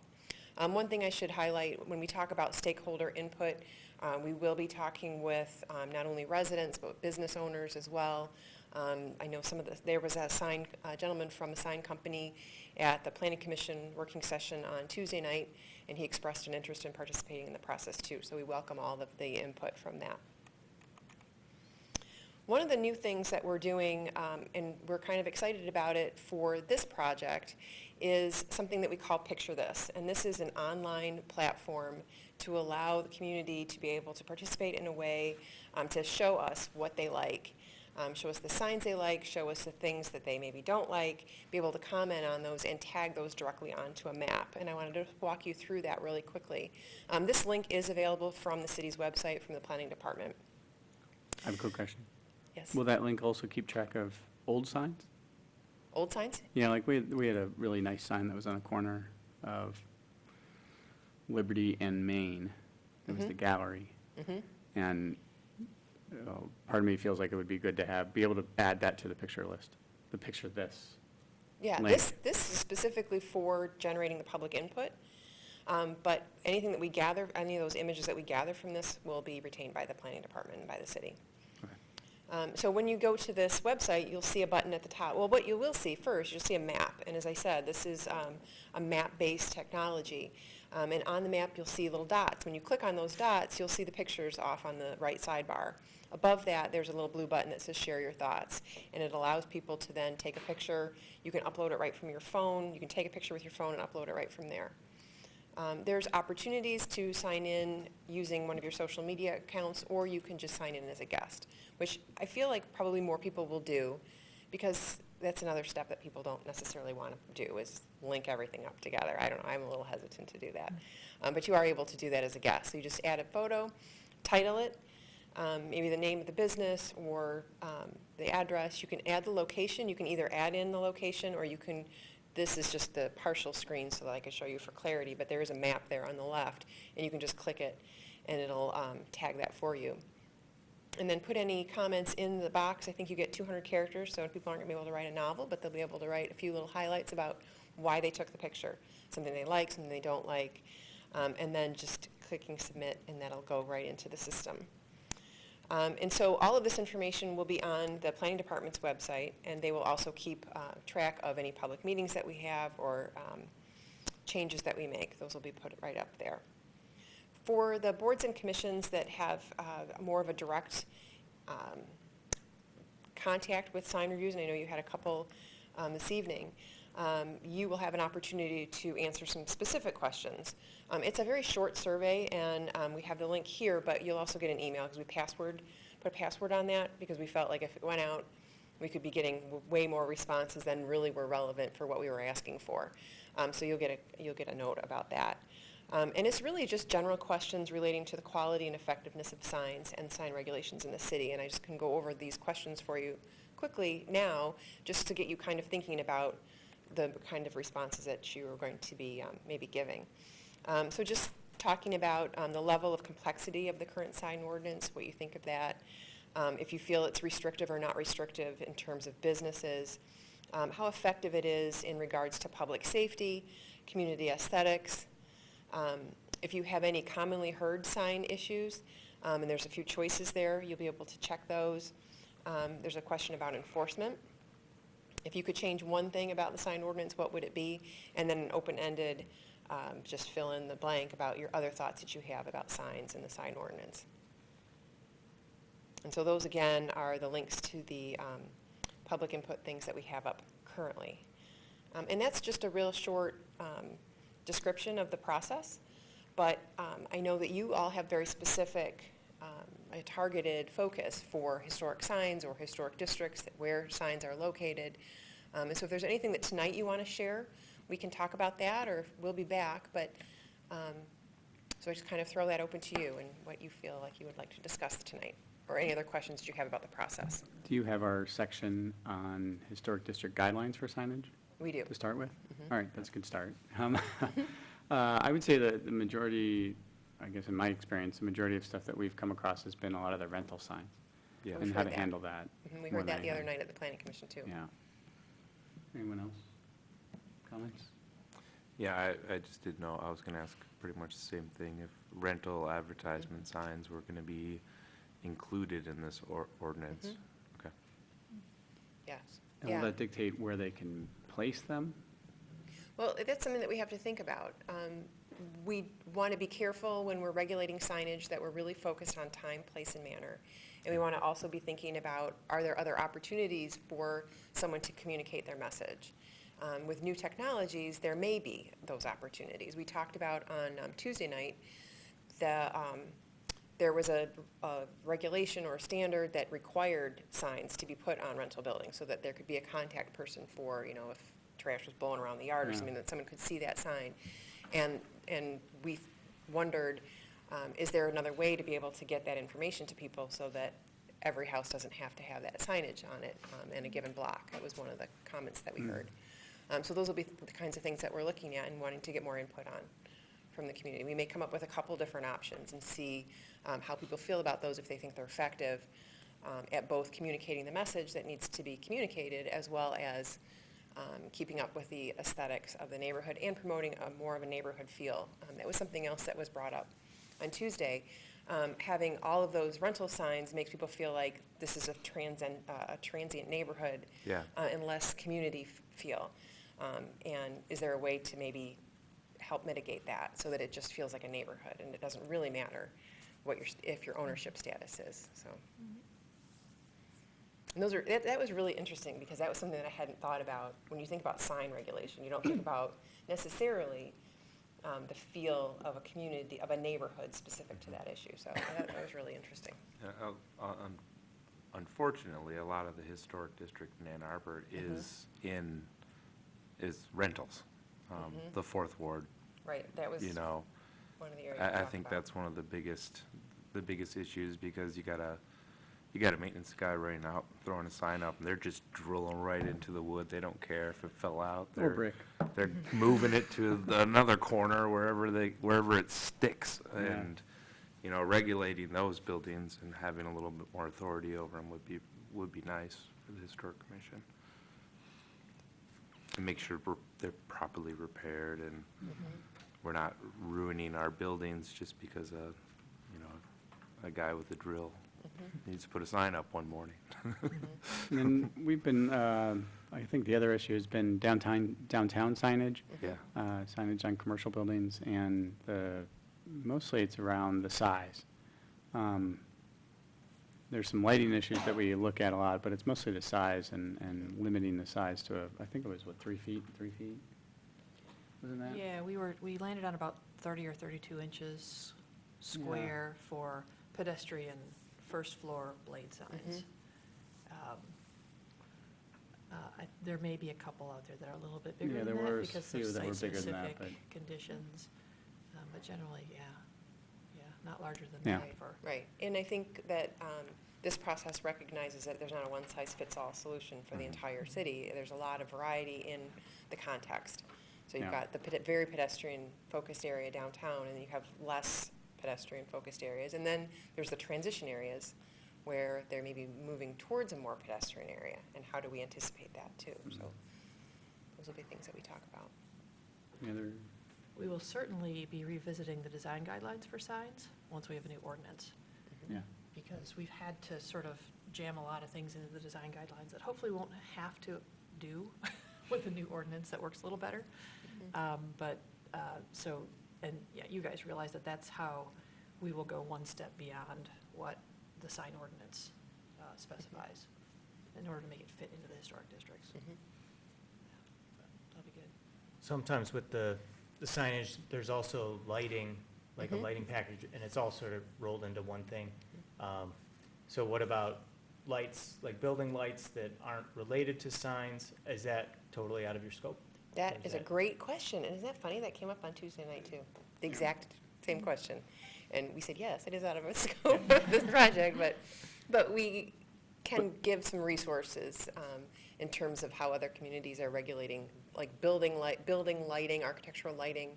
There's also the interior, like the window lighting that's tacky that we don't Yeah, like. but what about lighting that's on signage? Lighting that's on signage, yes, that's part of what we'll be talking about. Okay, and then are you looking at overhead versus underlit? You know, like where the Yeah, lights are this backlit way and- versus yeah, down this exactly. way? So we would definitely be promoting downward-facing lighting, nothing upward that's going to just spill light into Yeah. the sky. Absolutely. Okay. They're good questions. Any comments? Yes. It wouldn't have to do with the historic districts, but, you know, maybe the next public forum, I'll go and keep this to the historic. Oh, yeah. I think we're good. Welcome to share 'em. Yeah, well, you know, I'm just wondering, I guess, about, you know, sign heights and more, and more of the commercial outlier districts like Stadium Boulevard, you know,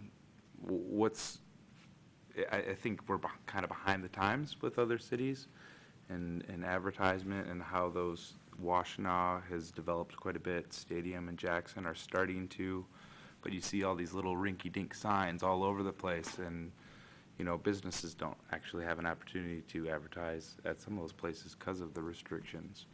And I'm just wondering if different areas of Ann Arbor are going to be regulated differently, Yes.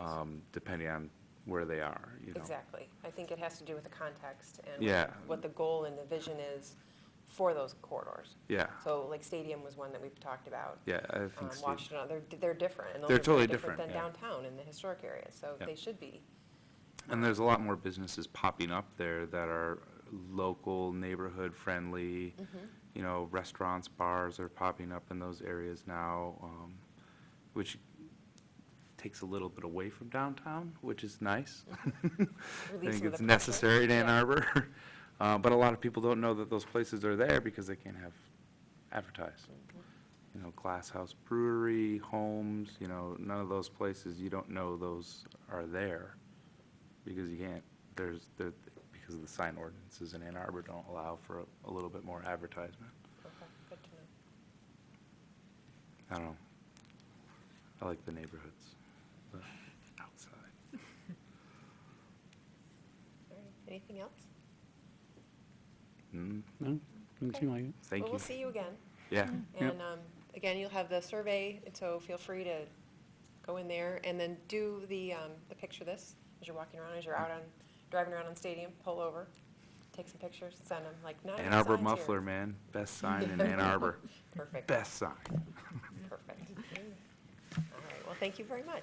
All right. It's nice to be here and see you all this evening. Thank you. Thank you very much.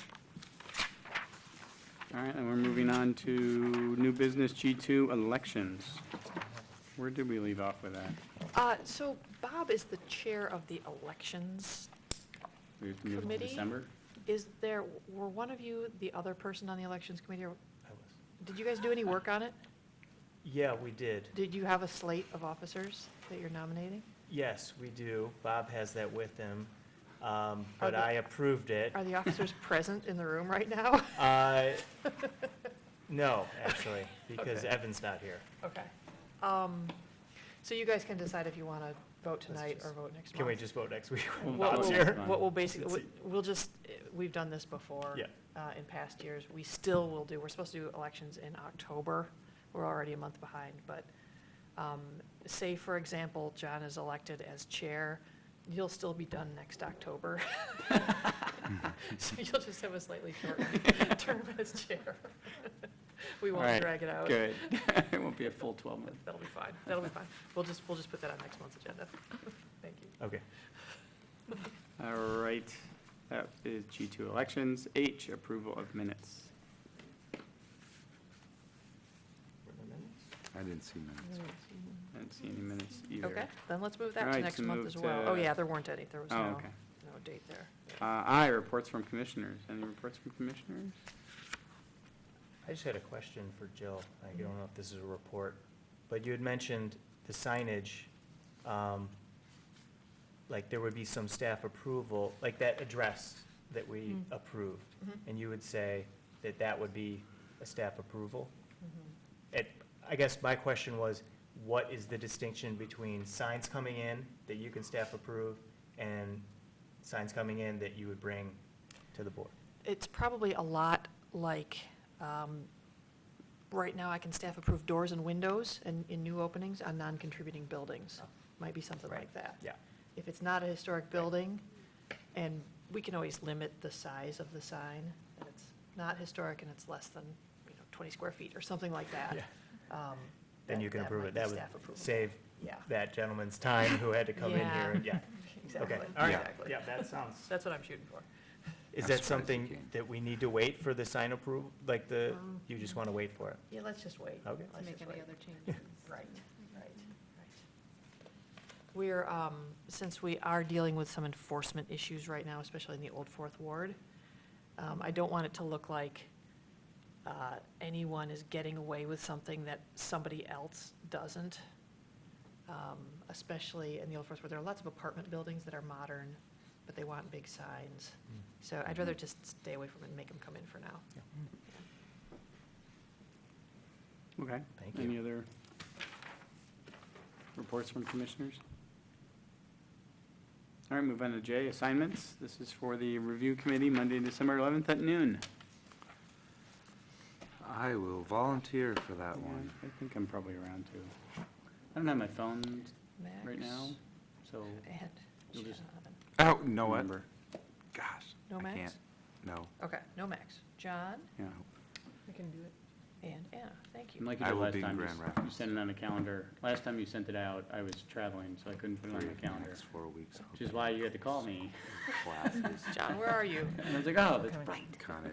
I knew there was something in my calendar It's okay, missing. you live close by. Your calendar doesn't go with you when you travel? It does, but I can't like add something really quickly to it while I'm, you know. I was Okay. in the middle of a massive conference.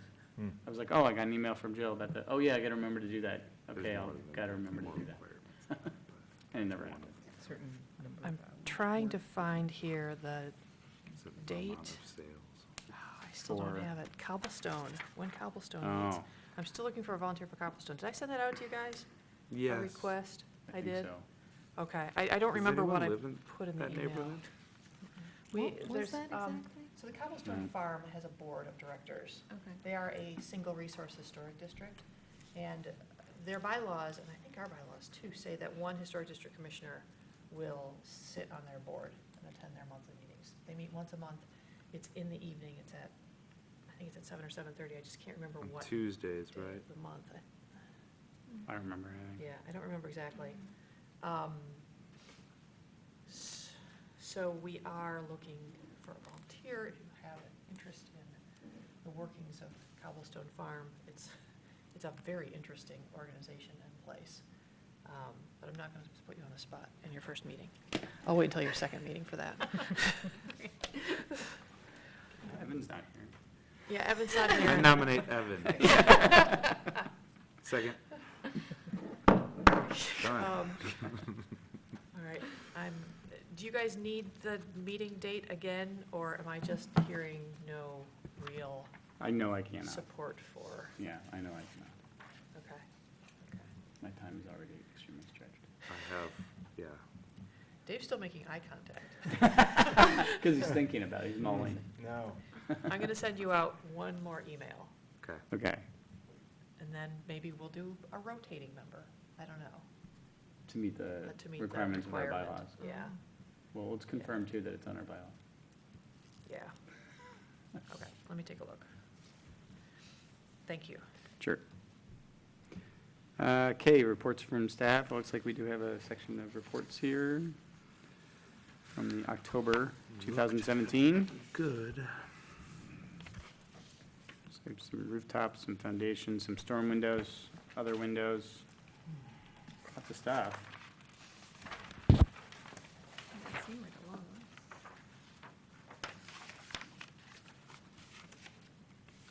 Yeah, I'm happy to answer questions if you see anything weird. There were some weird ones this month. Yeah, the Approved with conditions. North one. Ingalls, you started getting. Oh, yeah. That's Whiston Stevens' house. It may be the most beautiful house I've ever walked into in Ann Arbor, Oh, and it needs extensive repairs and updating, and the current owner's working on it. So far, I've been able to staff approve everything that they've proposed. There was one that I sent out to the officers to make sure that I could staff approve it. That was replacement of a wall that was completely molded on the inside, but it was not an original part of the structure. It was a 70s addition on the back. And so that got okayed. Yeah, the next time you go up Ingle Street, it's in the very first block north of Huron, and it's just a sort of an unassuming house until you start to really look at it, and it's cool, and the inside is just gorgeous. And it's going to remain a single-family, 6-bedroom rental. It already has 6 bedrooms. They're just adding a couple of bathrooms oh, within enormous bedrooms. very nice. Yeah. Yeah, I don't see anything else on this. Okay. Anyone else? Going? Done. Moving on from L, concerns of commissioners. Concerns of commissioners. I know we spoke about the house on Liberty Street last month. You and I never connected for that. Oh, yeah, we need to follow up on that. The Sounds like we Liberty- should make a plan for that. Yeah, we need to make a plan. Okay. Can you remind, well, it's just on my phone. We'll- Send an email or something, I will. because I'll forget by the time I get home, I'm sure of it. Happens to me too. Yeah. Because I'm going But right to yeah, bed. just to confirm, it's So the, tired. is it the little, like, powder blue house? Powder blue house, it's a Yeah. tiny little one. Yep, I did go by it, and I did notice some deterioration. That home's been one of the, it's like a carriage house to Yeah, another and it's come home. up a couple times for applications here. Yeah. It's not a carriage house, it's It's original it form. has- It's old. Is it on the same parcel as the other house? Nope. Completely Nope. separate? It predates that house next door. The blue Right. leaf. Same owner? Yeah. Yep, Now the same owner, yeah, Okay. yeah. along the access to the 'Cause the yellow house is gorgeous. playground. Right. Okay. Hasn't been occupied in like 30 years. Yeah, Yeah. Always And wondered. it's Yeah. popped up in our concern, and Max and I volunteered to kind of go out and do a And we did. sub-condition, conditions assessment. We're just still working on it. Yeah. investigate the demolition by neglect yeah, Yeah, take lots aspect of of it. pictures. And write a report. but it's the same owner now as the yellow house. Yep. Yeah. Okay. And it is 2 parcels? I thought it was 1 parcel for No, the it's longest 2. time. Okay. They're big, too. They're Yep. big lots. Then I had another concern that may not fall under us at all, but this is going to date me a little bit. So do you remember the White Market grocery store? And next to that, there was like a old frat house that was buried in to all this Yeah. overgrowth. That's probably not in our commission, is it? Yeah, it is. We That's- approved the project for that. Okay, Yeah. so I saw that work going on. Yeah. Yeah, it's And- 811 East William. They took the wall down in the front because they had to get excavators in there. Okay. Mm-hmm. And right now, there's a conveyor belt coming up through the basement. They're digging the basement down lower so that they can use that space. The Yeah. church purchased it, and they're converting it to a church. Wow. Oh, wow. Yeah, you guys approved a lift in the front Vaguely remember to that. get them up, to Yep. get someone up to the door entry. Yeah. No, I wasn't here And for that. recently, you approved the replacement of the front door? Or that hasn't come in yet? No, we did not Okay. replace, Okay. did not. That hasn't come in yet. Approve That that. will be coming in. So I'm glad my And they concern has saved been all the squashed. bricks. They're going to reuse what they can. Yeah, I wasn't here for that one, okay. Good. That was a big one. Yeah. All right, any other concerns of commissioners? All right, and communications, various communications to the HTC. Do we have any communications? All right, we will look on adjournment. Without any objection, I now close the November 16th, 2017 regular meeting of the Ann Arbor Historic District Commission. All right, we're done.